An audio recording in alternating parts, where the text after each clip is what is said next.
Happy Black History Month to ya. We are set up today at Huffaker Park in South Reno. I mean, an absolutely gorgeous view. I have jogged here, I've walked here, cried here, watched fireworks. It's a great position for all the casinos that do all the fireworks show on the 4th. It's walking distance, so this is a quick little getaway for me.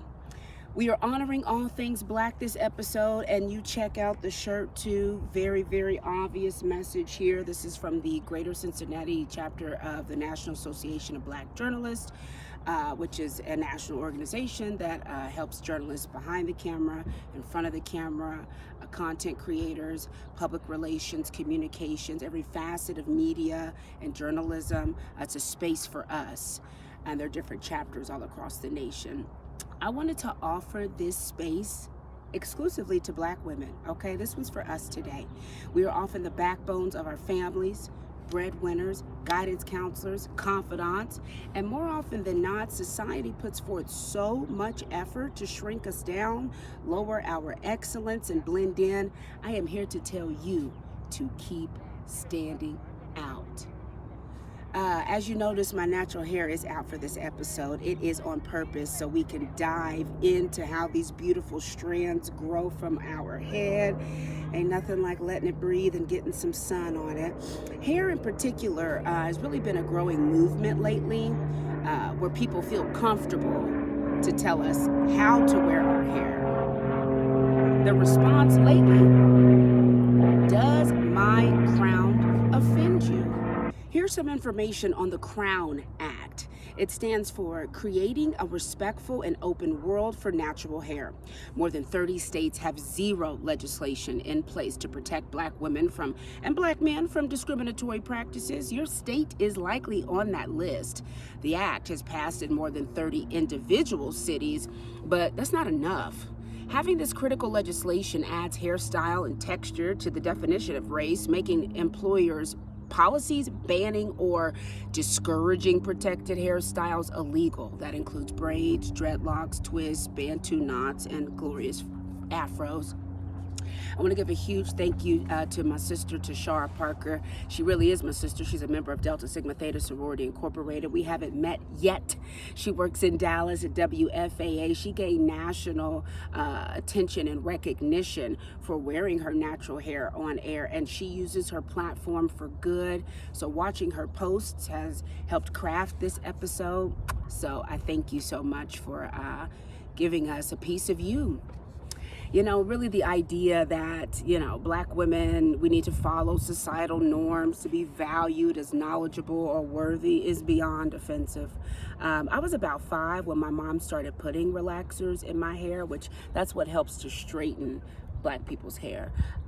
It's a practice many Black families know. It's often easier to maintain our hair, especially as kids. We're swimming, we're playing outside, exploring life. My mama had multiple jobs, We also need to be honest and say that society accepts our hair when it's straight, like white women's hair. So, who knows the pressure that our parents went through in the 80s and 90s raising us, but honey, the times have changed. Black women are embracing their natural hair. And hair is often a woman's best accessory too, while we're at it. I pass zero judgment to women who still use chemicals, to the ones that rock braids or a wig or highlight natural curls, because I have literally done all of the above. And sometimes convenience is the preference. I absolutely respect that. The point is, it's the woman's choice how to wear her hair, not her workplace or any other entity. First, want to talk about the melanin, Miss Teen USA, and you, the Black Girl Magic. I just want to get your perspective to talk to other young brown and Black girls who may be interested in the pageant world, who may have thought about it, but now they have someone like you. What are your thoughts on that? Yeah, so one of the things that I thought was important is to have representation. I actually write a lot on my blog, White Collar Glam, about hairstyles and how important it is to have people who have the same hairstyle as you. One of the articles I wrote about an attorney who worked for my firm and said that she was going to be my trailblazer, because I was afraid of wearing my natural hair in a law firm, especially a very large law firm in North Carolina. I just didn't know how it would be perceived. And I think it's important to have women who are like that, who want to be a trailblazer and want to show other women it's okay to wear your natural hair, it's okay to wear braids to work. And choosing to wear my natural hair at Miss USA was a huge part of that. Yeah. And real quick on the second question, we're with the ABC affiliate here. What are your thoughts on Northern Nevada spending so much time here? Oh, I love it here. So I was one of the contestants who got to go to Lake Tahoe. It was really cold there, but it's beautiful. I'd never been. So I've loved seeing Reno, Tahoe. I've loved seeing the area here. It's beautiful. And thank you so much to the locals for welcoming us. Thank you. This one really touches me deeply.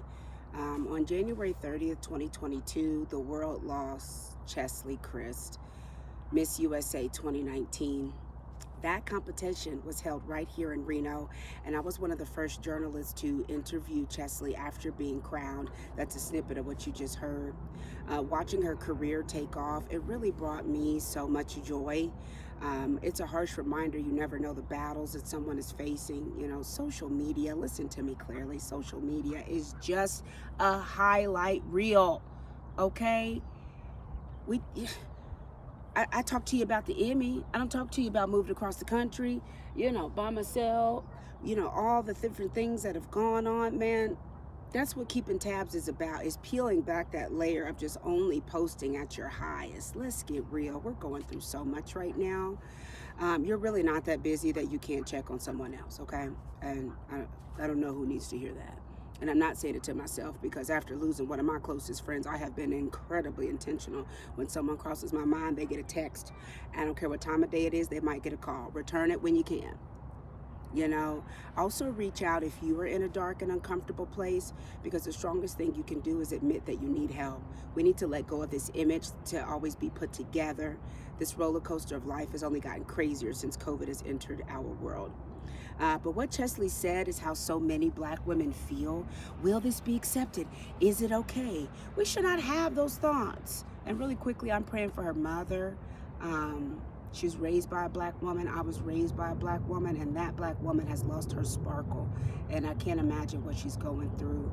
I also want to thank Cheslie for sharing her light with us, even when she wasn't always feeling okay. For me personally, I love natural hair. I can't too much compete with the airplanes. That's what happens when you come outside. Southwest flight at that. I really love natural hair, but what I don't like is the upkeep and management, okay? Y'all know me by now. I get up in the morning, I go snowboard, and then come back down and get ready to go to work. So I stand by my personal choice not to wear my natural hair every day right now. That could easily change, and it likely will. And get real clear about this. If I was ever working for management that had something to say, trust me, I would not stay anywhere that my authentic Black existence is not appreciated and respected. People have asked me, have you had any backlash about wearing your natural hair at work? I said, I don't want to do it. I don't want to do my hair, every day. It really takes management and maintenance too. Here's some pics of me throughout the years. I'm a tomboy growing up, played basketball, so braids are very easy to maintain. They're great for travel too and vacations, although too much can stress your edges, and your hair does need a break from that tension as well. You can naturally braid your hair or add extensions, which is what I usually do. I haven't had a relaxer since January 2018, but in my previous 2 markets, I wore my hair with regular relaxer treatments. And then natural hair, man, it has been a lot of fun exploring. I love giving my unit a break and just letting these luscious locks loose. Listen to me clearly. We are the creators of cool. We are loved in sports, movies, TV.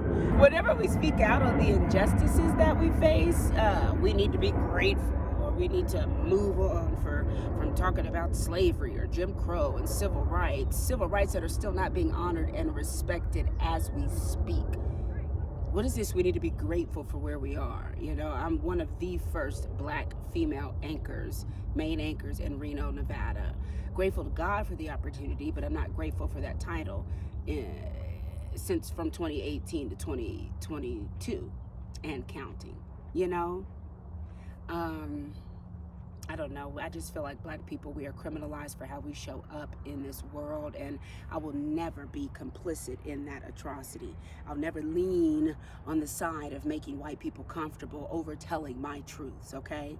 I'll never stand by and let someone in a grocery store or a mall belittle or berate someone like, maybe that person doesn't speak English well or whatever the situation, okay? I will never be that person in a crowd that's looking in like a fishbowl.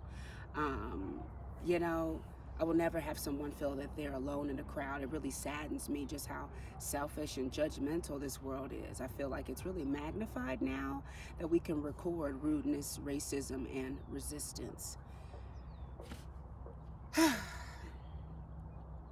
So I'm just here to remind you that you are loved, you are divine, you are extraordinary. You better cut that out. Now you know who you are. You better stop that and quit acting like you don't know your greatness.